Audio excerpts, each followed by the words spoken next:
Hey there, ladies and gentlemen. Hey there. It is Sunday night. It is Sunday night. You know what that means? It's Benchley night. Amazing. We're coming to the end of another year. What a profound statement. Almost Benchley-like in its profundity. We're coming to the end of another year, so of course it is time for the holiday readings. But I noticed with horror, ladies and gentlemen, that next week, I am going to be driving down to Bradley Airport. Well, I mean, I'm not noting that with horror, but next week I am driving down to Bradley Airport to pick up my beloved Betty Sue. And so there probably won't be a Benchley night next week, which is terrible because it is, as I said, the holiday season when there's so many readings that must take place. However, I noticed with great joy, ladies and gentlemen, that December 25th, Christmas night, is a Sunday night. So we may have an extra long Christmas night, Benchley night. I think we're going to have the Birds' Christmas Carol on Christmas night. Oh, what a treat that will be. Oh, my father would be so annoyed. So tonight we're honoring my father. We're honoring my father, ladies and gentlemen, by having his antidote to that treacly story that my mother would read to us each year, and she, a flinty New Englander, would tear up by the end. Oh, you're going to love it, ladies and gentlemen. You're going to love it on Christmas night. But tonight, we're going to be a little bit more cynical. A little bit more cynical, ladies and gentlemen. We're going to have Editha'S Christmas Burglar. But before I do that, before I start reading, got one thing I want to plug. I want everyone out there to hurry over right now to workplayeveryday.com and pick up your copy of the new 2023 Work Play Everyday. It is a remarkable planner, ladies and gentlemen. Compact in size, beautiful in execution, and it'll come wrapped by the delicate hands of my very own Betty Sue. So head over there right now. And pick up 2, 3, or a dozen for Christmas presents. Would certainly appreciate it. Now, we also want to give a little appreciation to out there, all the people who donated to World Central Kitchen tonight. We've raised about $200, which is a lot of sandwiches somewhere, and I really appreciate it. As I say over and over, I am amazed. I am amazed I get to read these things aloud, that anyone wants to listen to me read them, and that in addition, it raises money for a good cause. So thank you all so much. I am blessed to be able to do this. And the unidentified unglet in the can feels very blessed as well, and is just waiting to give a shout out to the peripatetic. She's heading out on Amtrak tonight, ladies and gentlemen. She is down there at the St. Louis Union Station, which, next to the St. Louis Union Station, the St. Louis Amtrak station, waiting to board the Texas Eagle to wend her way down to Texas. The great Terry Hudson. Out there in Fulton, Missouri, where she watches over the sheep, the gentle shepherdess herself, Carol Fulkerson. I don't really remember exactly where he lives. Connecticut, maybe? But he's a man who's come to many routes on the river up in Vermont. Oh, and by the way, ladies and gentlemen, the first Ray Masuko concert series has been announced February 4th, Dar Williams at the Bellows Falls Opera House. You can get your tickets at bellowsfallsoperahouse.com. We've sold like 25 of them, and I haven't even, I mean, we'd sold, pre-sold like 70 series tickets, and then we closed off the series and are just starting to sell individual show tickets. And we've sold like 20 of the Dar Williams already, and I haven't even really started doing any publicity. So February 4th, we'll see you at the Opera House, okay? Anyway, he's been to many a Roots on the River, and he's someone who politically I agree with 100%, and musically generally as well. Mr. Steve LaSala, out there in Omaha, Nebraska, ladies and gentlemen, out there in Omaha, Nebraska, attempting to start a quiet revolution on his own. Excellent photographer, excellent human being, excellent consumer of lobster rolls. Mr. John Wilhelm.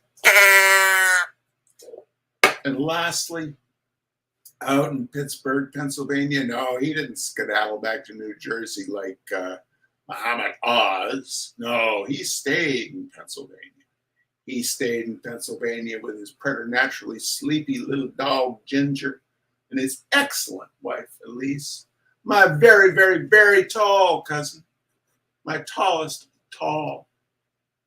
Why, it's Mr. Nat Hunter and his wonderful wife, Elise. And Elise, remember, is the one who got us this wonderful new unidentified omelet in a can. Oh, it's so good. It's very good. All right, ladies and gentlemen. Editha'S Christmas Burglar. Now, apparently, this is a parody of a actual treacly story of the time. But much as, like, when I was a child, I would read Mad Magazine without being aware that the movie parodies were parodies of movies. I hadn't seen any of the movies, so I just read the Mad Magazine. I thought it was hilarious. This apparently is a parody of a treacly Christmas story of the early 20th century. But we don't know that. We just are taking it on its own face value. Editha'S Christmas Burglar. It was the night before Christmas, and Editha was all agog. It was all so exciting. From her little bed up in the nursery, she could hear Mumsy and Daddy downstairs putting the things on the tree and jamming her stocking full of broken candy and oranges. Hush, Daddy was saying. Eva, he was saying to Mumsy, it seems kind of silly to put this $10 gold piece that Aunt Isaac sent to Editha into her stocking. She is too young to know the value of money. It would just be a bauble to her. How about putting it in with the household money for the month? Editha would then get some of the food that was brought in with it, and we would be $10 in. Oh, dear old Daddy, always thinking of someone else. Editha wanted to jump right out of bed, right then and there, and run down and throw her arms about his neck, perhaps shutting off his wind. You are right, as usual, Hal, said Mumsy. Give me the gold piece, and I will put it in with the house funds. In a pig's eye, I'll give you the gold piece, replied Daddy. You would nest it away somewhere until Christmas, and then go out and buy yourself a muff with it. I know you, you old grifter. And from the sound which followed, Editha knew that Mumsy was kissing Daddy. Did ever a little girl have two such darling parents? And, hugging her teddy bear close to her, Editha rolled over and went to sleep. She awoke suddenly with the feeling that someone was downstairs. It was quite dark, and the Radiolite traveling clock, which stood by her bedside, said 8 o'clock. But as the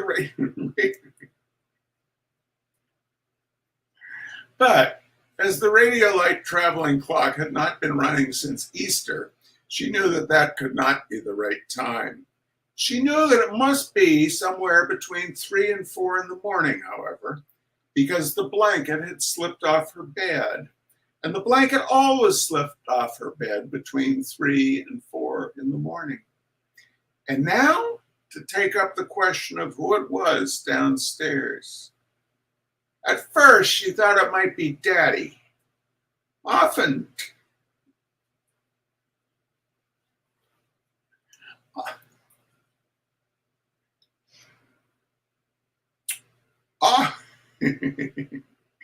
often Daddy sat up very late working on a case of scotch, and at such times she would hear him downstairs counting to himself. But whoever was there now was being very quiet.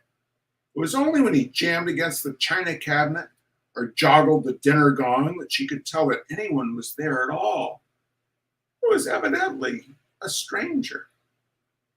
Of course, it might be that the old folks had been right all along, and there really was a Santa Claus after all. But Edith had dismissed this supposition at once. The old folks had never been right before about anything. And what chance was there they're starting in to be right now at their age? None at all.